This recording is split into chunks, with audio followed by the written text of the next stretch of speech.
Perfect. So my name is Joe. I'm the course leader for the BSc Digital and Social Media Marketing at Staffordshire University. So my main interest is digital and social media. However, I like to do some experiment, let's say, within the higher education. So this is what I will discuss today is already published in the journal name Innovations in Education and Teaching International. I published something related to LinkedIn as well in computers and education, but the methodology was completely different. Maybe we will have a session later where we can discuss the use of LinkedIn group community and the effect on the student experience. But for today, I will be talking more about LinkedIn learning. So a little bit about the background. There is plenty of nowadays articles related to the use of social media in higher education, and even not only in higher education, in colleges and in schools. So what we know currently is that the use of social media technology will affect positively knowledge delivery, views exchange, and because especially this generation knows how to work with social media, we know that if you establish a collaborative assessment or work and using social media, student will engage. Social media as well is used as problem solving or work-based learning. All of this is well established now in the literature. And we know as well that once social media used as well as part of teaching and learning, there is an enhancement in student engagement and interactions.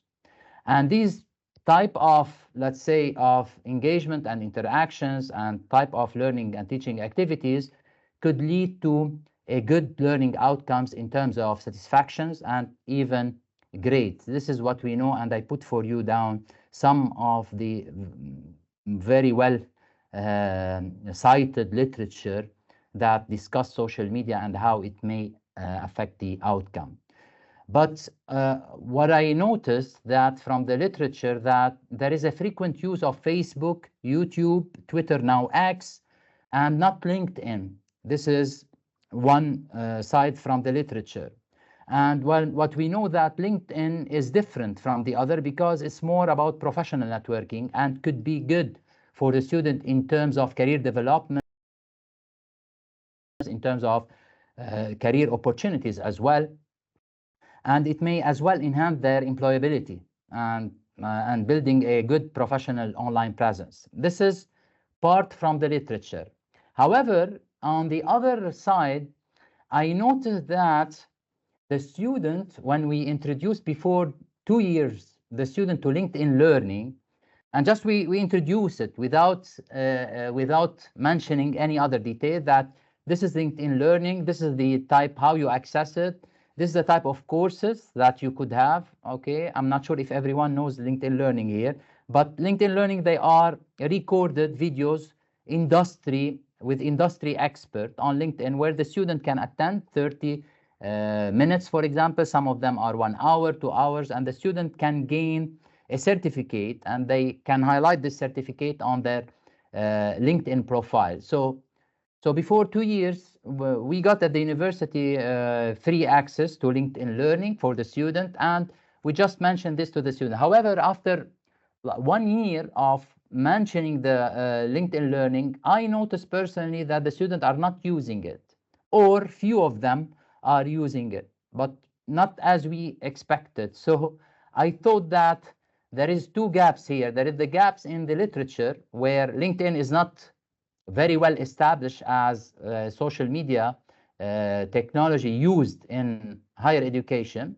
And the other gap was that I noticed from my discussion from the student with the student that they are not using LinkedIn. So I thought that this is a good opportunity to understand why they are using it, what are the facilitator or the enablers, and what are the barriers, and if there is a good outcome if the student use LinkedIn learning.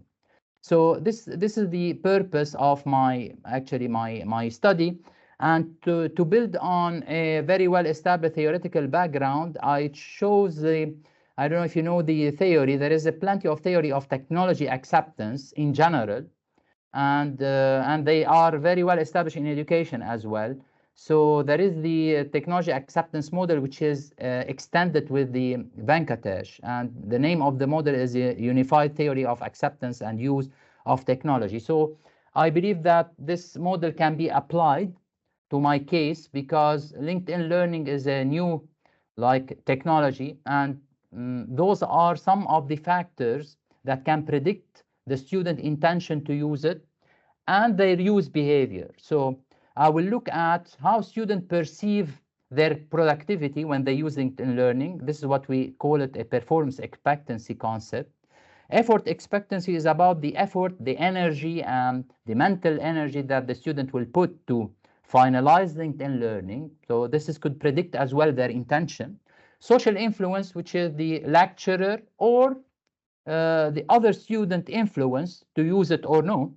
Facilitating condition is about the university infrastructure and training, for example, things related that facilitate their use. Hedonic motivation to use it. Price, if they need to use price. But as you know, in my case, in my study, the university was providing for free LinkedIn Learning, so I removed from the model price value. And habit is very well known that if we have a habit, then we will have the intention to use, and this could predict a higher use behavior. Other variable that could affect these relationships is the age, the gender, and the experience as well. Those are three, we call them a moderator. They could affect the use. And on top of what I mentioned now, I extended the model to check if the actual use of LinkedIn Learning could influence skills development, which is one of the variable of the postgraduate survey student experience, and satisfaction as well.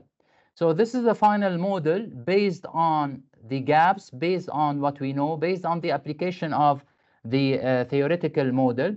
I developed those 11 hypotheses. I will try to understand if the student perceive that their productivity enhanced with LinkedIn Learning, if they put too much effort expectancy, which is hypothesis 2, if they are influenced by their peers or their lecturers about the use of LinkedIn Learning, the facilitating conditions from a software point of view, infrastructure of the university point of view, hedonic motivation, habit, and if the behavioral intention will predict the use behavior, and finally, if the student used LinkedIn Learning, what will be the impact on their skills development and satisfaction.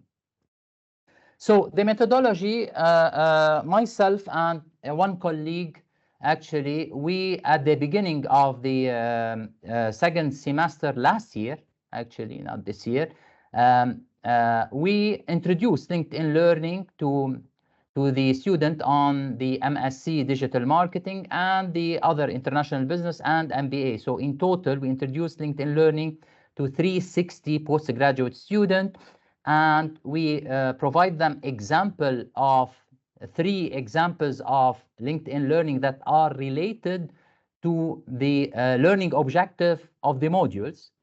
But we did not enforce,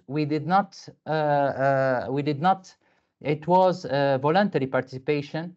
Okay, so this was at the second week of the semester. Then at the end of the semester, during week 10, okay, we send the survey to the student, and we ask them to answer the question that are related to the model that I showed you. The response rate was 64.4%, so we got a response from 232 students. And as you noted, the measures of the model, it is from previous, so from previous article, we just adapted those measures to LinkedIn Learning.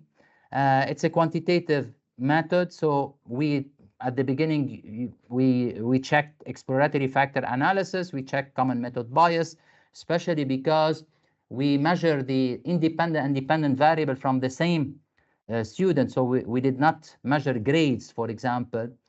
So we did this part, but before going to the validity, reliability, and the hypothesis testing, just to mention, because Gita mentioned at the beginning that the majority of the students are international. Yes, in my case, the same. If you look at the international student, they were 95% of the sample compared to 4.3%. And I think this is a reflect the majority of the MSc student, not only at Staffordshire, but in general in UK.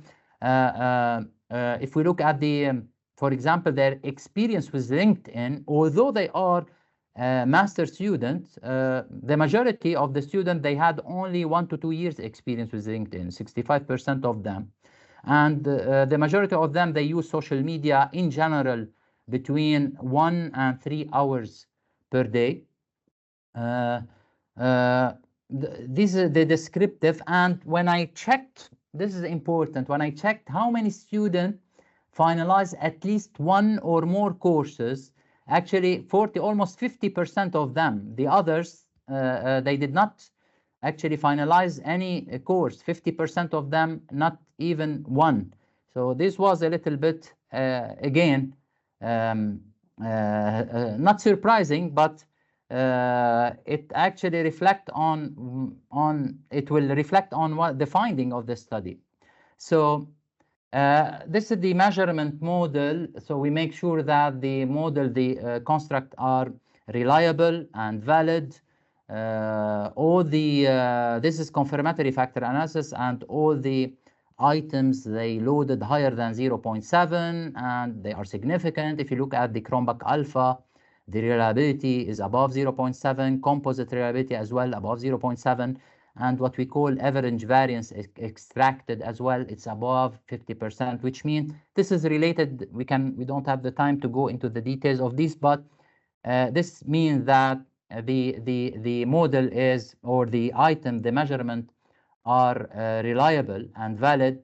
And as well, we measure something called discriminant validity. And if you look at all the diagonal, which is the square root of the AVE, the average variance extracted, all of them are above the correlation of the construct. So again, this is just to tell you that our measurement is valid, and they have convergent and discriminant validity. The most important part, which is the findings, when we look at the hypothesis, if you still remember the first hypothesis, we want to check if the student perceive that their performance will be enhanced or productivity will be enhanced with LinkedIn Learning. This was not the case. So the first hypothesis was not supported. Okay, so if you look at the first hypothesis, it was not supported, which means that a student, they don't perceive that their performance will be enhanced by using LinkedIn Learning. Effort expectancy as well, it was not supported. Social influence was not supported. The only two hypotheses that they were supported are facilitating condition. That's why facilitating condition, which means that they have the right infrastructure. It could be software, it could be the easy use of the LinkedIn Learning with the condition at the university. It was supported. It links to their behavioral intention to use LinkedIn Learning. And motivation, hedonic motivation, was not as well supported in terms of linking to their behavioral intention to use the platform. Habit was supported. So it seemed that the student that they had the habit to use LinkedIn Learning, this will enhance their behavioral intention, and as well it will enhance their actual use of the platform. And the intention to use the platform is actually predicting their actual use. The hypothesis was supported. And the two last hypotheses that they were supported, that the actual use is predicting the skills development, and the student that they actually use it, they have a higher level of satisfaction from the one they did not use it. And important as well findings from the moderation analysis. We did a multi-group moderation analysis, and we checked the difference between, what I mean here by younger age group and older age group, that between the mature student and the younger student. And we noticed that for the younger student, effort expectancy was not significant for them. However, for the mature student, it is significant. So there is a difference between the mature and the younger student in terms of effort expectancy. And social influence, the opposite. The younger age group, they were influenced by their peers, and the link between social influence and their intention to use it was significant. This was not the case in the mature age group. Habit and behavioral intention, again, for the younger age group was not significant compared to the mature student, where habit, it has really significant influence on their behavioral intention. To summarize from the findings, okay, we noted that in general, there is two main concepts or variables that predict the behavioral intention of using LinkedIn: the facilitating condition and habit. Okay, and this, for the student who actually use LinkedIn Learning, this contribute to their skill development and satisfaction. So it's important to integrate the platform. However, we'll discuss in the coming slide how. Then we notice as well important 2 points, that student in the sample, they did not perceive LinkedIn Learning as improving their productivity or supporting their learning activities, but the effort expectancy, the social influence, and habit, they were significantly different between the younger and older student. So to just finalize in terms of implication, what does it mean for us as educators? Okay, if we understand the enablers, if we understand why students are using and are not using, so we can plan better how to include LinkedIn Learning. And actually, my first idea was to include LinkedIn Learning as a independent learning when I start thinking about it, because LinkedIn Learning, it fits within the independent learning, where students can study and learn whenever they want, anytime, anywhere. So it helps. But we need to take into consideration that not all the predictor of the adoption of user technology can be applied in this case. As you notice, not all the students perceive that LinkedIn Learning will enhance their productivity. However, for the student that they use it, it really enhances their skills development and satisfaction. So we need to think about a way of how to introduce LinkedIn Learning in a way that the students start perceiving in terms of productivity. And if I remember, there was a good point from a reviewer while during the paper was in the revision. They mentioned that those LinkedIn Learning should go through the quality to make sure that it fits within the learning objective, and which is a good point, actually. So this could, for example, enhance the productivity of the student if we make sure the quality of this type of learning videos will enhance the productivity of the student. If it go through the quality, then things will be more predictable in this case. We need to make sure that since experience or habit has a good influence on those relationships, then we can introduce LinkedIn Learning at the first year at the university, at level 4, level 5, level 6. This will help the student to use it more at level 7, especially when they want to enhance more their employability profile. So introducing it earlier could be another good option. And we need to consider the age group as well when we introduce such type of technology. For example, you noted that social influence is, for example, influencing the younger age. However, the effort expectancy was higher, was significant in the mature. So maybe a more training session for the mature student in this case could enhance their intention and actual use of the platform. So these are few of the implications of the study.